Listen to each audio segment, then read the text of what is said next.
कोविड-19 के प्रकोप से दुनिया में आज सारी मानव जाति पीड़ित है। ऐसे में देश में लगभग 30,000 से ज्यादा केसेस हो चुके हैं और डेथ 4 अंकों तक पहुंचने वाली है। तो ऐसे में सभी की निगाहें सिर्फ 3 मई पर है कि कब 3 मई आएगा, लॉकडाउन खुलेगा और वे अपनी जीवन वापस पहले जैसा बिता पाएंगे। तो जैसा कि आप लोगों ने सुना है कि prevention is better than cure, मतलब बचाव इलाज से ज्यादा बेहतर है। तो इस परिस्थिति से बचने के लिए अपनी इम्यूनिटी को बढ़ाना ही सबसे सरल रास्ता है। आपको भी ये पता होगा, 2 महीने से आपने काफी बार सुन भी लिया होगा, पर करना क्या है ये पता है क्या आपको? तो इस वीडियो में आज हम देखेंगे कि आप घर में रहते हुए भी घर के सामानों का प्रयोग करके क्या क्या सामान्य उपचार कर सकते हैं और क्या आप अपनी इम्यूनिटी बढ़ाने के लिए आयुर्वेदिक उपचार कर सकते हैं, और अगर आपको सर्दी, खांसी या गले में खराश है तो उसके लिए आप क्या उपचार कर सकते हैं। और मध्य प्रदेश की सरकार ने क्या इस आयुर्वेद के लिए एक बड़ा नियम लागू किया है। तो ये जो उपाय है ये कोरोना की दवाई नहीं है, इसको मिनिस्ट्री ऑफ आयुष ने पूरी राज्य सरकारों के लिए लागू किया है कि आप राज्य सरकारें इसको हर प्रदेश में हर नागरिक को लागू करवाएं। तो नमस्कार दोस्तों, मैं अक्षय जैन आपका स्वागत करता हूं मेरे YouTube चैनल इनक्रेडिबल में। तो चलिए शुरू करते हैं।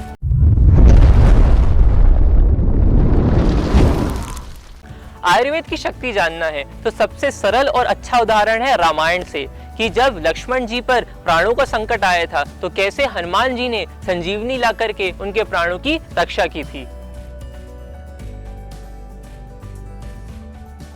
तो सबसे पहले सामान्य उपचार देखते हैं। इस सामान्य उपचार में सबसे पहला है कि आप गर्म पानी का सेवन करें। जी हाँ, आपको पता होगा गर्म पानी के कई सारे फायदे हैं। जैसा कि बहुत सारे डॉक्टर्स कहते हैं कि आपकी बीमारियों की जड़ होता है आपका पेट। तो अगर आपका पेट सही होगा तो आपको बीमारियां नहीं होंगी। तो गर्म पानी पीने से आपका पेट बहुत स्वस्थ रहता है और इससे आपका खून का संचार मतलब ब्लड सर्कुलेशन ठीक रहता है, जिससे आपके शरीर के सारे अंग अच्छे से काम करते हैं। ऐसे कई सारे फायदे हैं।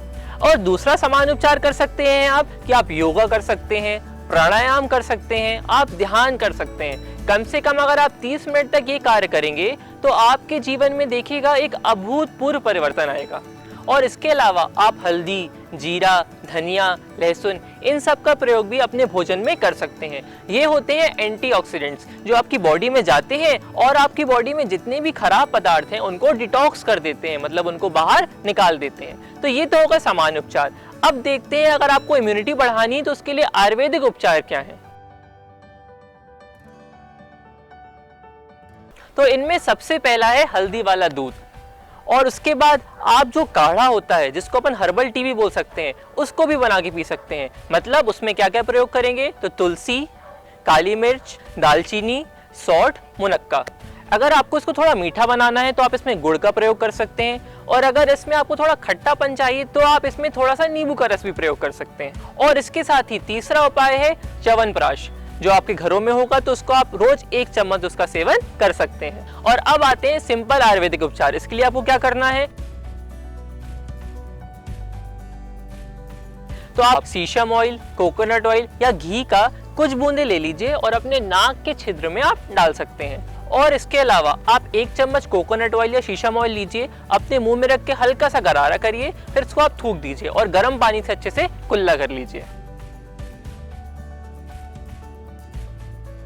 और अगर आपको सूखी खांसी या गले में खराश हो रही हो तो आप क्या करिए, पुदीना की आप पत्तियां लीजिए या अजवाइन के आप दाने लीजिए, उसको आप गर्म पानी में डाल करके भाप ले सकते हैं। और इसके अलावा जो लौंग पाउडर होता है उसको आप हनी मतलब शहद में मिला करके भी सेवन कर सकते हैं। और अगर फिर भी आपकी खांसी सही नहीं होती है तो आप डॉक्टर के पास जाके कंसल्ट कर सकते हैं। तो ये सब थे आयुर्वेदिक उपाय।